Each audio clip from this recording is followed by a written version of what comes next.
Slogan দিচ্ছেন 7 কলেজের শিক্ষার্থীরা। এই মুহূর্তে রাজধানীর যে নীলক্ষেত মোড় রয়েছে সেই নীলক্ষেত মোড়ে কিন্তু আগুন ধরিয়ে দিয়েছেন 7 কলেজের শিক্ষার্থীরা। অন্যদিকে যেমন দেখতে পাচ্ছি ঢাকা বিশ্ববিদ্যালয়ের শিক্ষার্থীদেরকে কিন্তু ধাওয়া দিয়ে কিন্তু তাদের ক্যাম্পাসের ভিতরে কিন্তু ঢুকে দিয়েছেন 7 কলেজের শিক্ষার্থীরা। অপরদিকে আইন শৃঙ্খলা রক্ষাকারী বাহিনীর সদস্যরা টিয়ার গ্যাস এবং গ্রেনেড নিক্ষেপ করেও কিন্তু এখন পর্যন্ত পরিবেশ কিন্তু নিয়ন্ত্রণে আনতে পারেনি। আমরা যেমন দেখতে পাচ্ছি নীলক্ষেত যে মোড় রয়েছে সেই নীলক্ষেত মোড়ে কিন্তু আগুন ধরিয়ে দিয়েছেন 7 কলেজের শিক্ষার্থীরা এবং ঢাবির শিক্ষার্থী যারা রয়েছেন তাদেরকে কিন্তু এই মুহূর্তে তাদের ক্যাম্পাসের দিকে কিন্তু ধাওয়া করছেন। দর্শক যেমনটি দেখতে পাচ্ছেন কিছুক্ষণ পর পর কিন্তু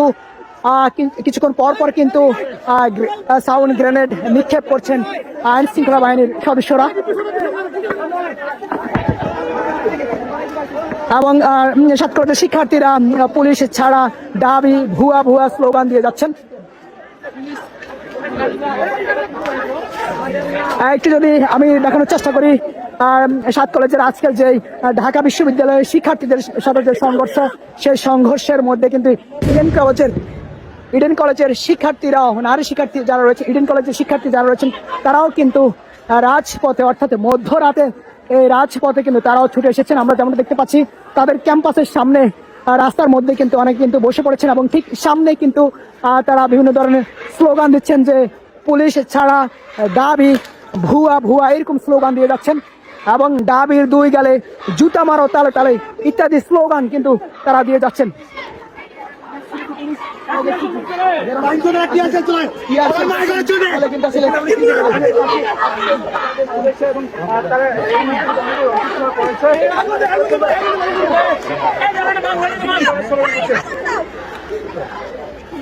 দর্শক যেমনটি দেখতে পাচ্ছেন যে ইডেন কলেজের যে শিক্ষার্থী যারা রয়েছেন তারাও কিন্তু এই মুহূর্তে রাস্তায় নেমে পড়েছেন। অর্থাৎ পুরো পরিবেশ প্রায় 4 থেকে 5 ঘন্টা হয়ে গেছে, এখন পর্যন্ত কিন্তু পরিবেশ কিন্তু নিয়ন্ত্রণে আনতে পারেনি আইন শৃঙ্খলা রক্ষাকারী বাহিনীর সদস্যরা। আমরা যেমনটি দেখতে পাচ্ছি আজকের যে ঢাবি এবং 7 কলেজের শিক্ষার্থীদের সঙ্গে যে সংঘর্ষ সেই সংঘর্ষের তার শিক্ষার্থী যারা রয়েছেন তারাও কিন্তু রাস্তায় ছুটে পড়ছেন।